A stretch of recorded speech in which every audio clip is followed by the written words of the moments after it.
19 फलीनी द्रव और उन्हें याद करने की ट्रिक। तो सबसे पहले देखते हैं 19 फलीनी द्रव को हम 3 पार्ट्स में डिवाइड करते हैं। सबसे पहले जो वमन और आस्थापन वस्ती में यूज़ होते हैं, यहाँ पर आस्थापन वस्ती है। फिर जो सिरोविरेचन में यूज़ होते हैं और जो विरेचन में यूज़ होते हैं। सिरोविरेचन अर्थात जो नस में यूज़ होते हैं।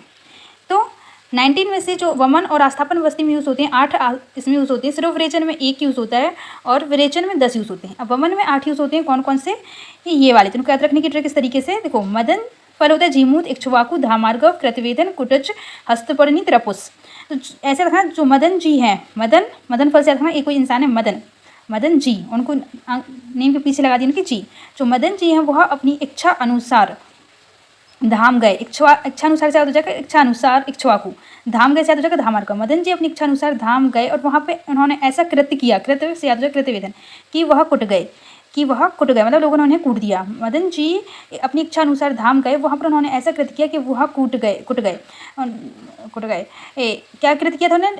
हस्त और पैर, हस्ती पड़नी, हस्त और पैर पे वमन कर दिया था, हस्त और पैर पे वमन कर दिया था। और कितनी बार किया था? 3 बार। तो 3 से याद हो जाएगा कितना? ट्रिपल बार। ट्रिपल से याद हो जाएगा त्रपुस, ट्रिपल बार उन्होंने कर दिया था। ट्रिपल से याद रखना, ट्रिप से याद हो गया ट्रिपल से त्रपुस। तो यहाँ से हो जाएगा मदनफल जीमूत को वंदाली बोलते हैं। इक्ष्वाकु को अनुसार तितलौकी भी कहते हैं। इक्ष्वाकु और तितलौकी की है। ऐसे याद हो जाएगा जो इच्छा है, तो हमें किस चीज़ की इच्छा होती है? हमें तितली को देखने की इच्छा होती है। तो तितली की, क्योंकि तितली अच्छी मतलब कलरफुल होती है ना, तो इसलिए। धामार्क को धिया तरोई भी बोलते हैं। कृतवेदन को करुई तरोई भी बोलते हैं। 2 तरोई आती हैं इसमें। धामार्क को धिया तरोई और कृतवेदन को करुई तरोई। कुटच को इंद्रजौ या इंद्र यव भी बोलते हैं। और हस्ती पड़नी को करुई ककड़ी भी बोलते हैं। ऐसे याद रख लो कि हम जो ककड़ी है, ककड़ी जिसको हम हस्त से काट रहे हैं, तो इससे हमें वमन के द्रव याद हो जाएंगे। फिर सिरोविरेचन में आता है प्रत्येक पुष्पी, जिसको हम अपामार्ग भी बोलते हैं। ये याद हो जाएगा कि अपामार्ग को सिरोविरेचन में यूज़ करते हैं और अपामार्ग और प्रत्येक पुष्पी एक ही है। ठीक है। फिर विरेचन में यूज़ होने वाले द्रव कौन कौन से हैं? तो विरेचन में यूज़ होता है आरगवध। इसको इस तरीके से देखो, कोई आरगवध कर उसने वायु में बहुत तेज शंख बचाया। वायु से याद हो जाएगा वायुडंक, शंख बजाय से शंखिनियत, और बिना भय के बजाय तो याद हो जाएगा अभय। और इतनी तेज बजाय कि ये 2 क्लास में, आनूप की क्लास में और स्थलज की क्लास में गूंज उठा, तो याद हो जाएगा आनूप क्लीतक अर्थात क्लास, ऐसे याद कर लेंगे। आनूप की क्लास में, स्थलज की क्लास में गूंज उठा, इतना तेज बजाया। अंतः कोटर पुष्पी मतलब वह जो पुष्प है, पुष्प का जो अंतः कोट मतलब जो सबसे लास्ट कोट है, मतलब जो उसकी लास्ट लेयर है, वहाँ तक वो साउंड गया है, इतना तेज शंख बजाया। 2 क्लास में गूंज उठा, किसकी?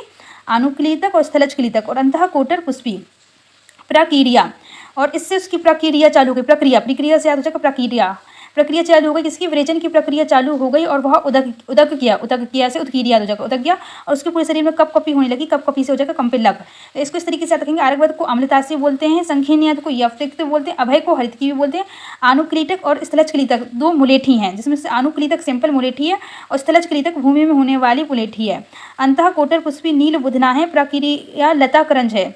और उदकीर्या को बोलते हैं घिया करंज। 2 करंज आती हैं, लता करंज और घिया करंज। और कपिला किसको बोलते हैं? कंपिलक को बोलते हैं। तो इस तरीके से रखना, आरगवध ने वायु में बहुत तेज शंख बजाया बिना भय के अर्थात अभय के, जिससे आनुप की क्लास और स्थलज की क्लास गूंज उठी। और अंतः कोट में भी गया, किसके? पुष्प के इनर कोट में भी वह साउंड गया और प्रक्रिया चालू हो गई विरेचन की, और उदक किया और उसके शरीर में कपकपी होने लगी। इससे सभी विरेचन याद हो जाएंगे। तो इस प्रकार 19 फलीनी द्रव याद हो जाएंगे।